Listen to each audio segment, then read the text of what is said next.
One of the key demands from developing countries in the ongoing negotiations for the pathogen access and benefit sharing system in the pandemic agreement is simple but crucial. Any WHO recognized sequence database that hosts genetic sequence information shared by the parties with the PAP system must require user registration and apply a PAPS data access agreement and be willing to enter into contract with WHO regarding monitoring and the compliance of such agreements. Why does this matter? Without these safeguards, PAP system could fail to deliver fair and equitable benefit sharing.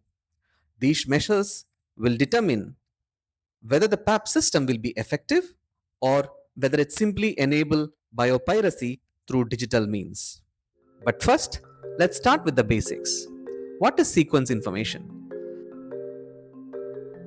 Sequence information is like the instruction manual found within biological materials that determine their biological characteristics and functionalities. Think of it as a sequential arrangement of letters that contains a code for communication. When scientists read this code from a pathogen, they can figure out how it infects people, how it spreads, how it could be treated, potentially stopping outbreaks of such diseases. This is crucial for the development of diagnostic tests, vaccines, and therapeutics. We saw the potential of using sequence information during COVID 19. In January 2020, scientists in China shared sequence information of SARS-CoV-2 virus. Within days, pharmaceutical companies began designing vaccine candidates, but while science moved at record speed, access to vaccines, medicines, and diagnostics did not. Available supplies were quickly snapped up by wealthy countries, leaving many developing countries waiting at the back of the queue. Modified versions of some of these sequences and resulting products were patented, licensed, and sold for profit. During COVID 19, vaccine manufacturers gathered billions in revenue from vaccines and other medical products. This highlights a critical point. Sequence information is not only scientifically powerful but also commercially valuable. In the era of artificial intelligence and synthetic biology, the stakes are even higher. Genetic sequences of dangerous pathogens can be used to increase pathogenicity or pandemic potential. These biosecurity risks are no longer theoretical.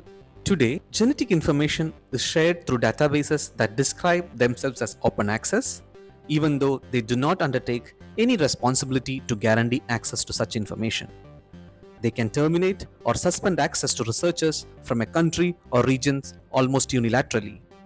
These databases are largely run by institutions in developed countries, and such countries want developing countries to rely on them for the PAP system. The most worrying aspect is that these databases currently permit anonymous access. Users are not required to register, verify their identity, or to contractually agree to terms and conditions for the use of the data. As a result, anyone can download pathogen sequence information without identifying themselves and accepting a data access agreement committing to comply with access and benefit sharing requirements. This is plainly extraction enabling biopiracy through digital means. And this is precisely what some developed countries like EU, Norway, Germany, United Kingdom, Australia, and Canada are proposing. They want WHO to recognize such databases, while the WHO is left to scramble for securing fair and equitable share of benefits like vaccines developed using the sequence information without knowing who used this information, for what purpose, and where.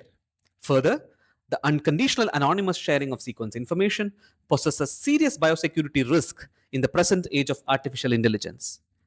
The WHO is now being forced to host and legitimize a system that would not only be enabling biopiracy, multiplying biosecurity risk, but also preventing the WHO from saving lives and health of the people during infectious disease outbreaks. Developed countries seek to justify their position with a baseless argument that user registration would harm interoperability and disrupt free flow of data. But this is simply not true. In this day and age, almost on a daily basis, every individual registers online and accepts terms and conditions for their banking apps or social media apps. Yet their data is easily made interoperable between systems. The EU regulations on free flow of non-personal data as well as health data spaces require even more stringent and intrusive data governance measures than sought by the developing countries under the PAP system. The EU and allies' positions really reflects the remnants of a very same colonial mindset that assumed resources from the global south are free for exploitation by the global north. This position undermines the rights recognized in 1962 United Nations General Assembly resolution on permanent sovereignty over natural resources, adopted during the era of decolonization and which was reaffirmed in the Convention on Biological Diversity and its Nagoya Protocol. Developed countries are intentionally and deliberately using WHO to legitimize biopiracy and undo these rights secured by international law. Yet they claim without any hesitation that they promote open science. Developing countries should therefore remain firm with their demand that the only databases that are willing to sign a contract with WHO to implement user registration, data access agreement, and to cooperate with WHO for monitoring and compliance should be given recognition as a WHO recognized sequence database under the PAP system.